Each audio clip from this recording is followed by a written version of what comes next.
tôi ngoài nên tôi bán cho mình đặt chế sao nên mua chế tôi mình còn lấy rồi nên không đâu chào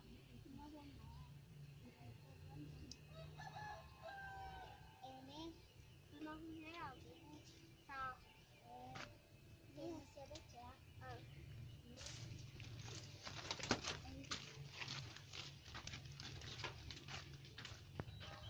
ở tôi ngoài nên chữ nó rồi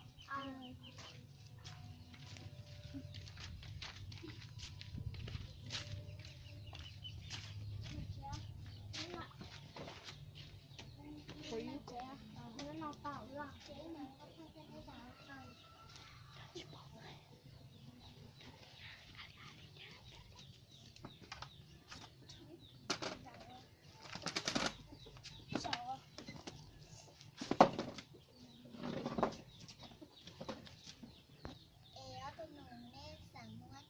nó chỉ muốn thôi cũng chỉ muốn lau nè vềสั่งmong mua tụi nó sống già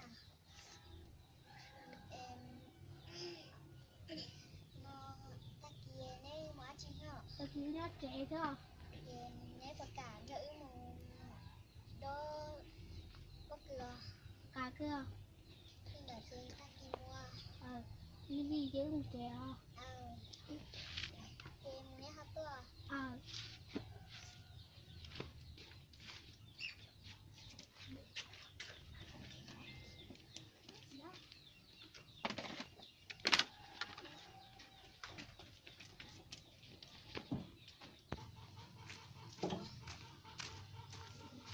tôi mừng nhất quả cái đấy bao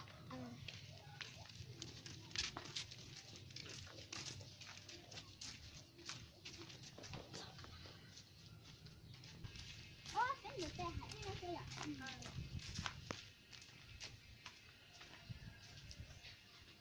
hay còn như là chúng ta kể mình nói này ạ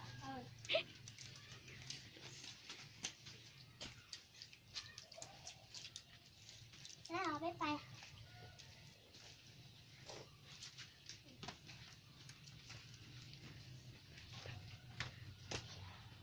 ở tôi mua nếu tôi có số này hết treo em nhớ là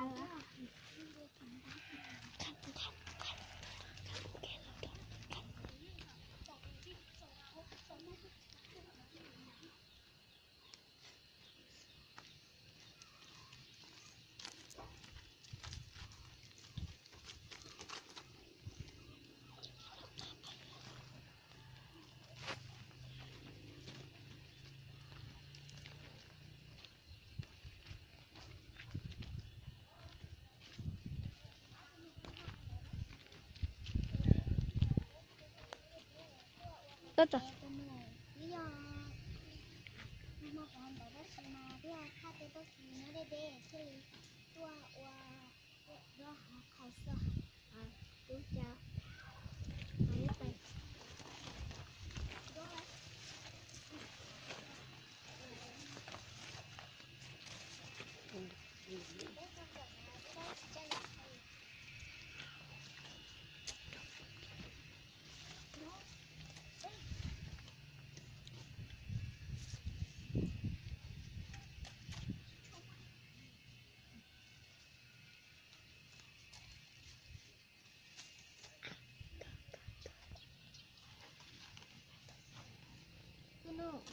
tuổi em chưa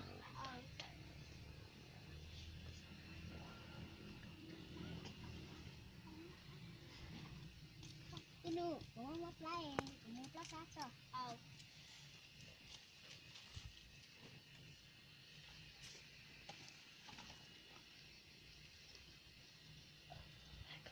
tôi mua cứ tôi nhìn lau không có có coi ạ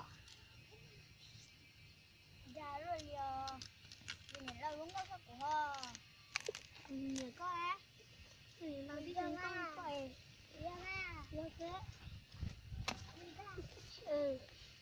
vậy tôi nhìn lâu lâu chạy của tôi lúa chạy trên nhà của tôi lúa chạy nhà của tôi này lùa hello mỏng mình suột chết xem này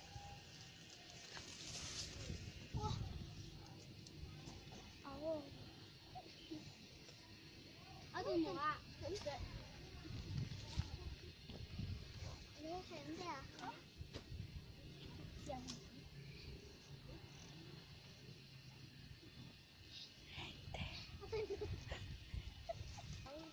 Ở trong đồ, xong tôi cái gì chứ? À, bèo.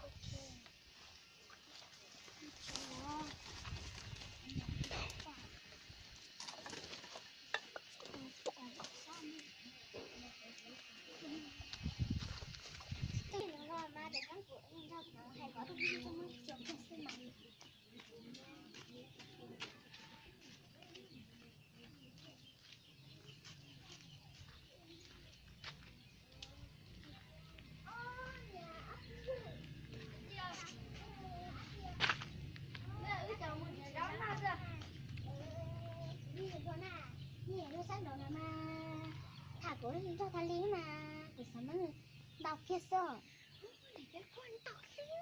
linh đầu trên nếu như đi cái hai cái mùa hay tuổi tổ chức thì chuột đó nè cái môn lịch sử cái đó nè nhớ tỏ tao đấy à Bè. các bạn qua được rồi chả đâu ngoài kia nó hai cái của em mua đặt đấy nó ăn chi nè ít thế nó mua mình thả nó Lấy tay. đi tưởng nó hay cả Ê, anh nghe tay. Nó nói có một tờ té à? Muốn được hả? Nó nói có một tờ té thì ít rồi cho chị tờ kỳ sĩ chúa.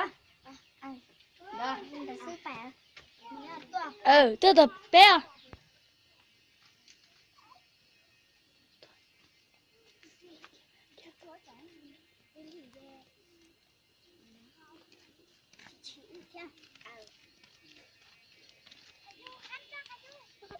Cháu thì đúng, nó chỉ cãi. Khác.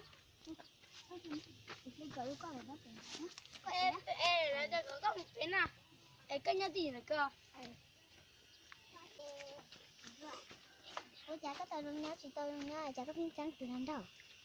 Tao sáng từ lần đâu à? Ê, ôi chả của nó nên xích thảm à? Nó chỉ có chút khổ đấy à? Nuôi bé một nó hả không nè? Tết nó hai chi có sao? Hai đó chưa?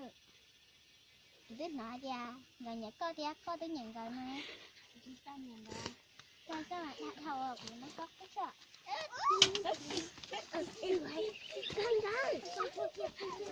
Rồi. Bay, Bay.